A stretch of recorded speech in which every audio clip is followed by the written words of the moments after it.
This is a recording for Complete Test 3. If you are having difficulty hearing the audio, make any necessary adjustments in the volume now. Read the directions in your textbook as you listen to the directions on this recording. Complete Test 3. Section 1. Listening Comprehension. In this section of the test, you will have an opportunity to demonstrate your ability to understand conversations and talks in English. There are 3 parts to this section, with special directions for each part. Answer all the questions on the basis of what is stated or implied by the speakers you hear. Do not take notes or write in your test book at any time. Do not turn the pages until you are told to do so. Part A. Directions. In Part A, you will hear short conversations between 2 people. After each conversation, you will hear a question about the conversation. The conversations and questions will not be repeated. After you hear a question, read the 4 possible answers in your test book and choose the best answer. Then, on your answer sheet, find the number of the question and fill in the space that corresponds to the letter of the answer you have chosen. Now we will begin Part A with the first conversation.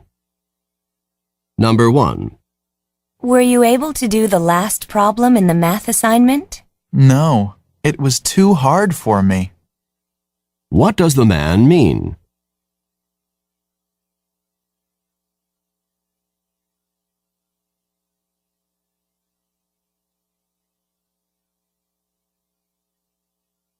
Number 2. You don't seem really happy with your exam results. Well, I didn't fail, but I also didn't pass by much. What does the man mean?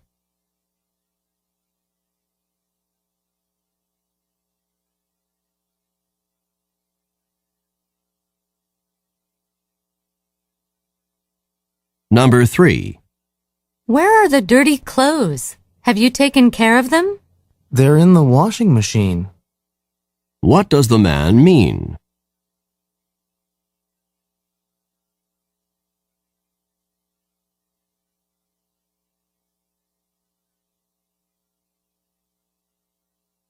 Number 4. When do you think we should leave on our trip? If we leave on Tuesday, we won't have very much time for a visit. Why not leave on Monday instead of Tuesday? What does the woman suggest?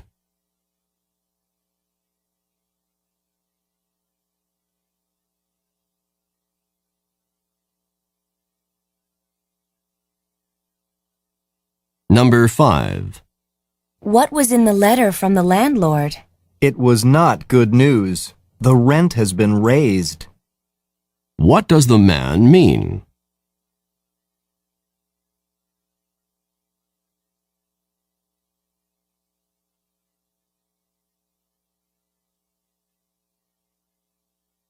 Number 6. I've had to work way too many hours for the last 2 weeks. Your efforts have not been unappreciated. What does the woman mean?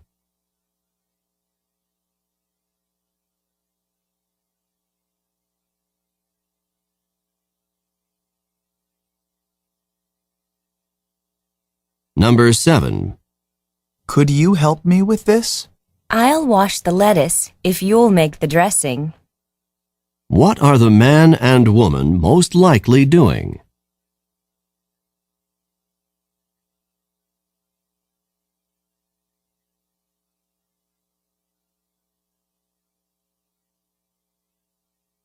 Number 8.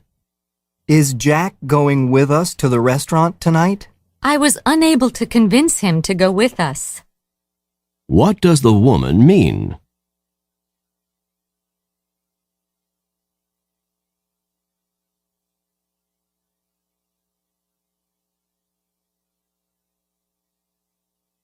Number 9.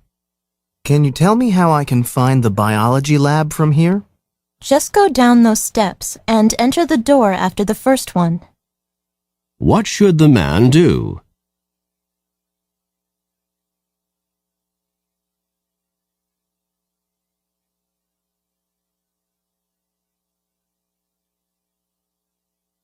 Number 10. Is Professor Nash a good lecturer?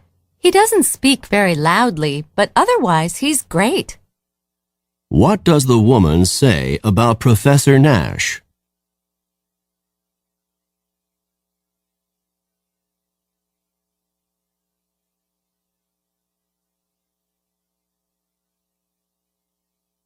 Number 11. We have another history exam on Friday, and I hope this one isn't as hard as the last one. You can say that again. What does the woman mean?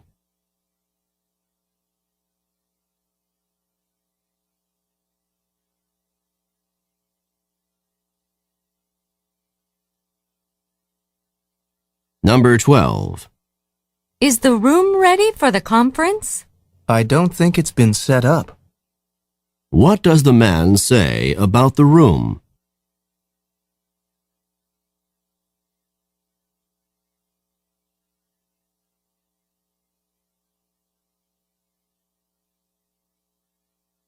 Number 13.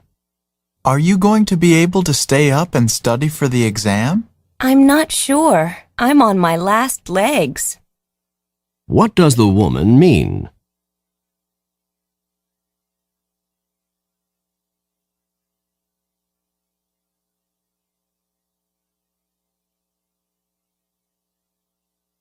Number 14. What did you think of the guest speaker? I was fascinated by his ideas. What does the man mean?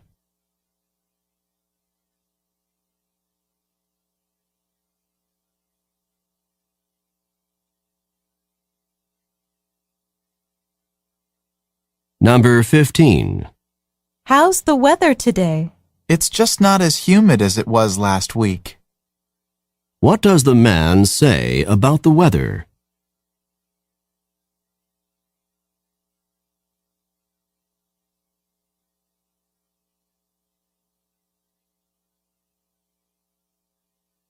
Number 16.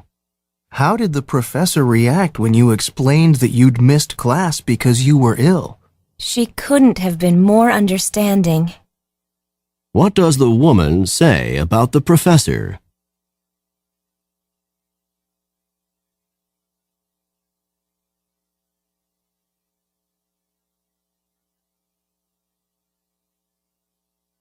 Number 17. That was some air show. The skydivers pulled off some incredible feats. I thought so too. I just couldn't believe what I saw. What does the woman mean?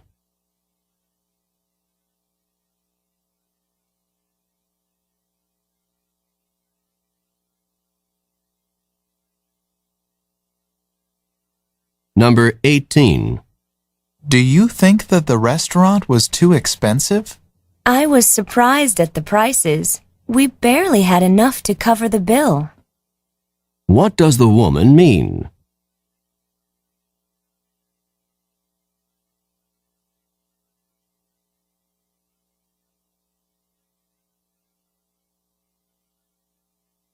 Number 19.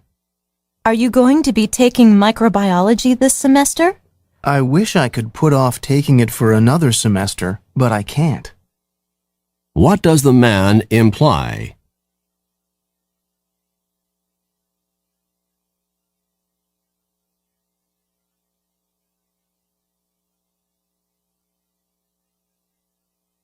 Number 20. I'll see you at the first psychology lecture tomorrow. Then you did enroll in the course. What had the man assumed?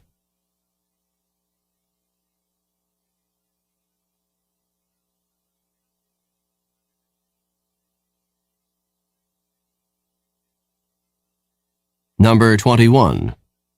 Let's look over the blueprints for the building one more time. Good idea. We need to be sure that the design is absolutely correct before construction begins. Who are these people most likely to be?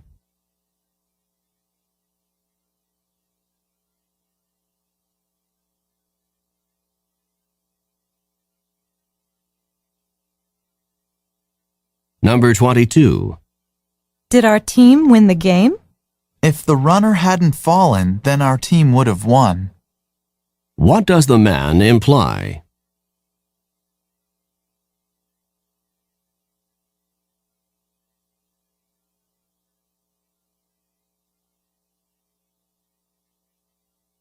Number 23. That exam's going to be really difficult, and we have a lot of work to prepare for it. Let's get going on it now. What does the woman suggest?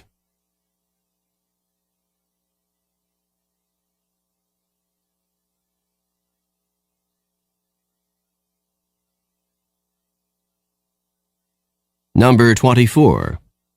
Are you happy that Kathy is one of the members of our group for the class project? I'm not really happy about it, but I can manage to get along with her to get the project done. What does the man say about Kathy?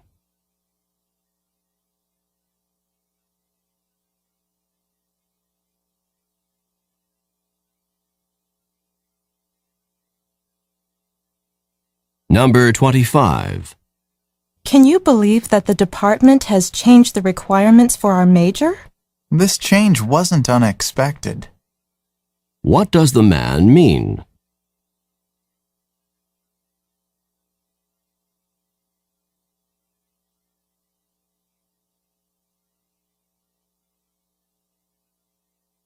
Number 26.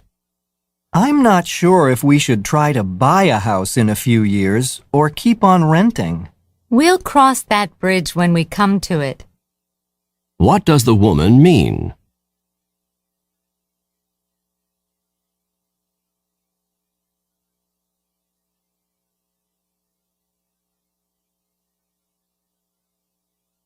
Number 27. Did you enjoy the sightseeing trip that you took last week? It couldn't have been more perfect in any way. What does the woman mean?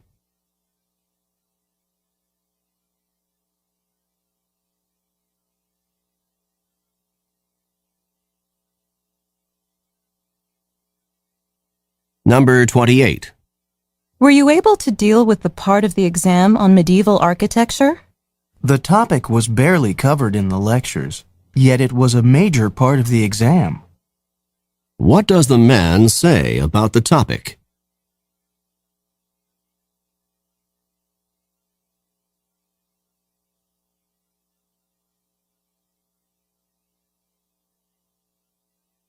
Number 29.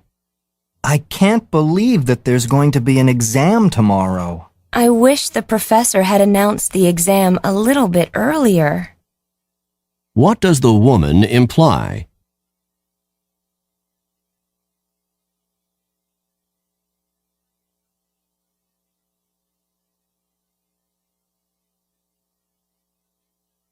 Number 30.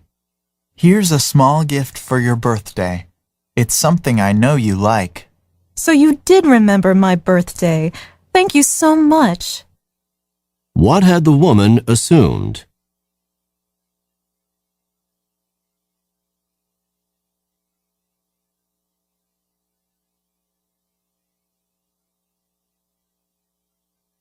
Now read along with me as I read the directions for Part B.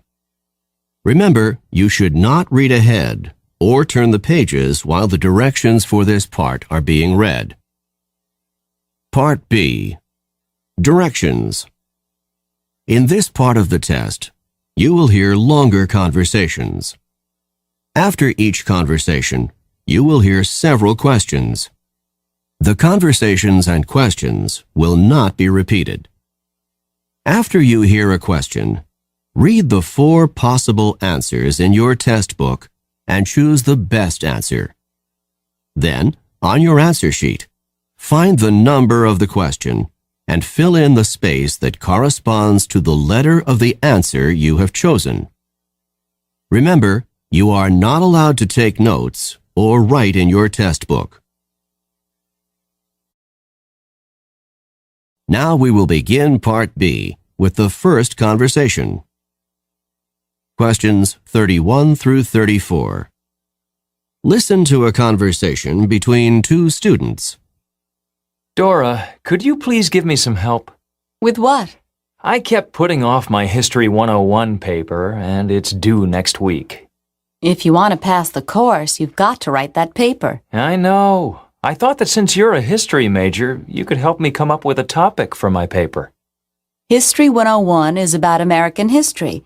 You could write about the Revolutionary War, or the Civil War, or World War I. Oh, I don't want to write about wars. I don't want to think about killing and death. Can you think of something else? Why don't you write about technology, inventions that changed American history? That topic seems a little broad. Maybe I should narrow it down a bit. Well, you could choose one invention, the telephone or the airplane, for example, and write about its effect on history. I know. My favorite topic is cars. I'll write about the invention of the automobile and its effect on American history. That sounds like a good topic for you. Now, you'd better get busy. You only have 1 week. Number 31. What does the man ask the woman to do?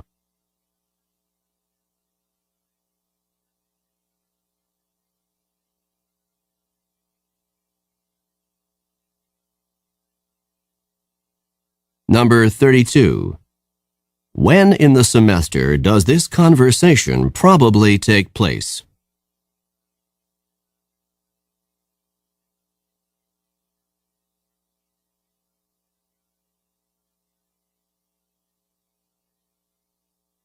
Number 33. Why won't the man choose technology as a topic?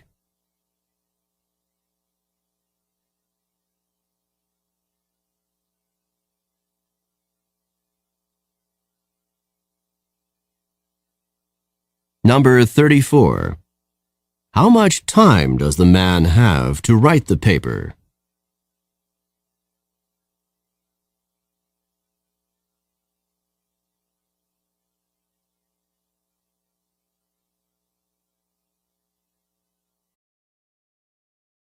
Questions 35 through 38. Listen to a conversation about a tragic event. Did you hear the story on the news this morning about the apartment fire down the street? I heard something about it. What happened exactly? A fire started about 3 o'clock in the morning in an apartment complex with about 20 apartments. One of the apartments was completely destroyed, and several of the others were damaged. Do they know how the fire started? They're not sure at this point, but they believe that it was started by someone smoking in bed. It's a shame that one careless person can cause so much trauma for others, not to mention the thousands and thousands of dollars of damage. Even more serious than the damage to property is the harm to the apartment's occupants. I hear that several residents were rushed to the hospital, but at least none of them died. It's all so frightening. Do you know of anything I can do to keep this from happening to me?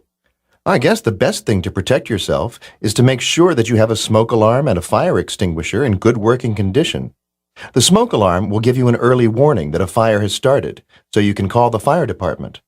If it is a small fire, maybe you can use the fire extinguisher to help put out the fire before the fire trucks arrive. That's good advice. I think I'll go home and check my smoke alarm. Number 35. What is the topic of this conversation?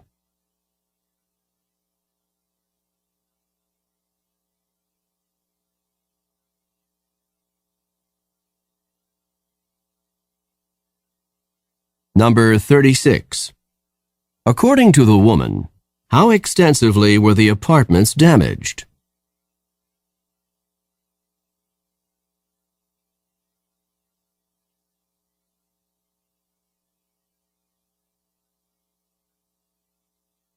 Number 37. What did the man say about some of the apartment residents?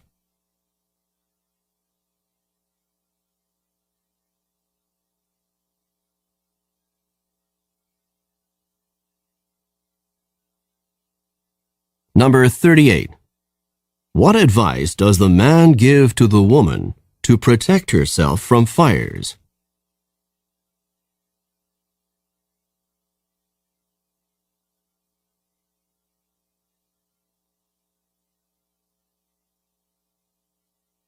This is the end of Part B. Go on to the next page.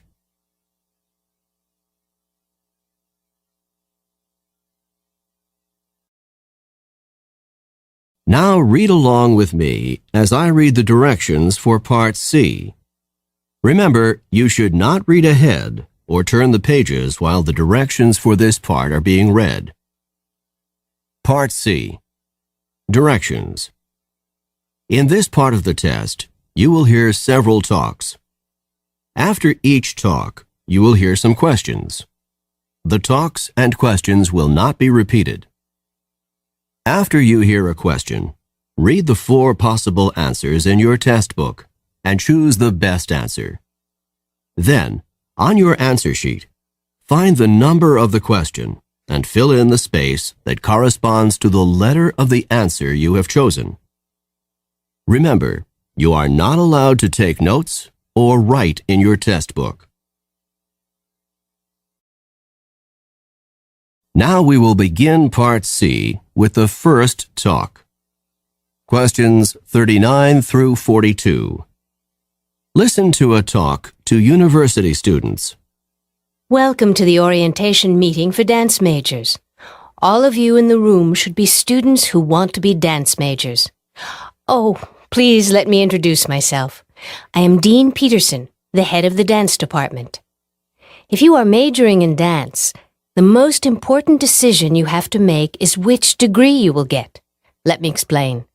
There are 2 possible degrees for dance majors, and the programs are quite different. One is geared toward performance, and one is not. The first possible major in dance is the Bachelor of Performance Arts. This is a performance-oriented degree. It is intended for students who wish to pursue a professional performance career in dance or in choreography.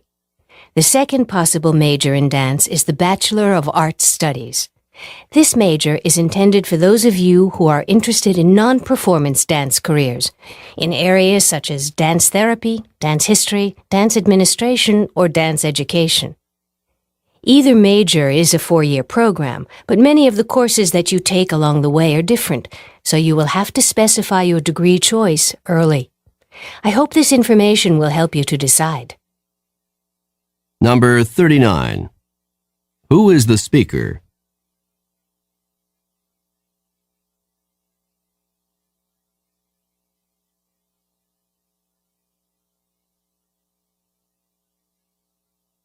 Number 40. What decision do the students have to make?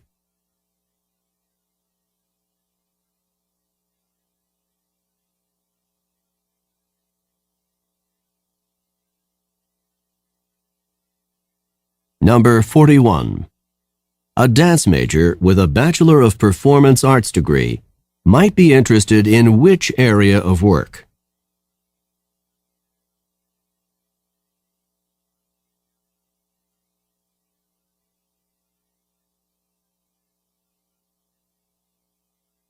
Number 42. What is true about the dance degrees discussed in the talk?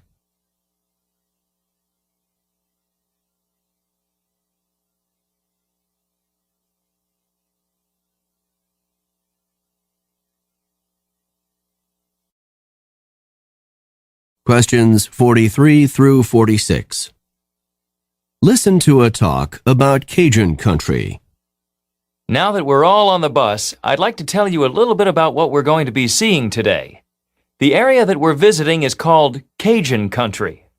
The Cajuns are descended from the Acadians, French settlers who came from the Acadia region of present-day Canada. They came in the 18th century during the French and Indian War, when they were driven from Acadia by the British. They settled in southern Louisiana in the areas around New Orleans. They brought their French culture with them, and today, approximately 250,000 people in Louisiana still speak French as a result. We'll be driving by some sugar plantations and alligator farms, and then we'll be stopping at Avery Island. There is a factory there that has been producing Tabasco since 1868. Are you familiar with Tabasco? It's one of the best-known spicy sauces in Cajun cooking, and it's very hot. I hope you like spicy food because any Cajun food that you eat on this trip is going to be spicy. After Avery Island, we'll continue on to Lafayette, which is the largest city in Cajun country. When we arrive in Lafayette, we're going to visit Acadian Village, which is a Cajun theme park. This theme park offers rides, exhibits, shopping, and restaurants, all with a Cajun theme. Now settle back, relax, and enjoy the ride. I'll point out the interesting sights as we come to them. Number 43. Who is the speaker?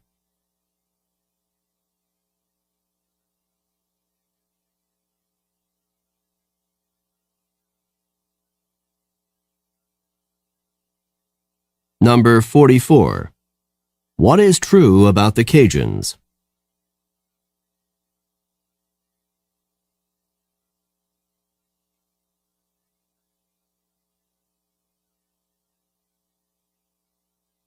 Number 45.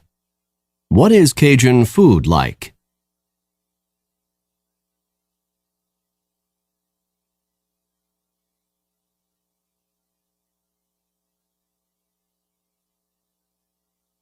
Number 46. What will probably happen next?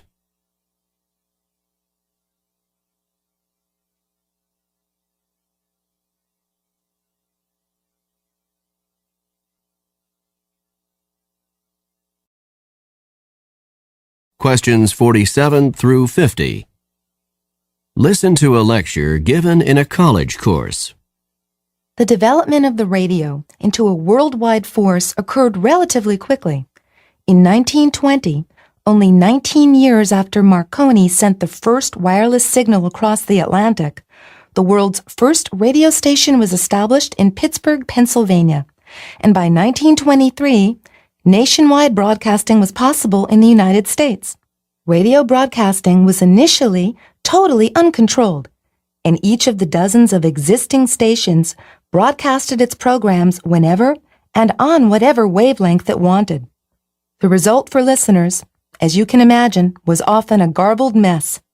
This confused situation in radio broadcasting lasted until the Federal Communications Commission, which is often referred to as the FCC, was created in 1930 by the United States government. The initial purpose of the FCC was to regulate radio broadcasting. Each station was assigned a wavelength for its broadcasts to minimize interference from other radio stations. Number 47. What is the topic of this talk?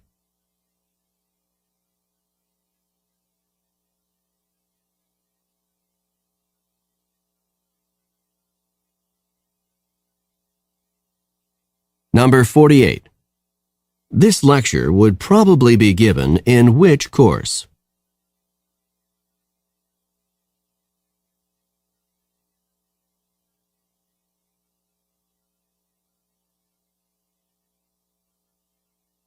Number 49.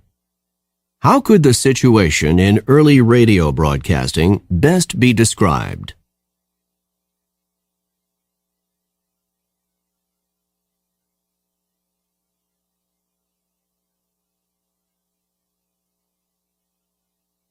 Number 50. What do the initials FCC stand for?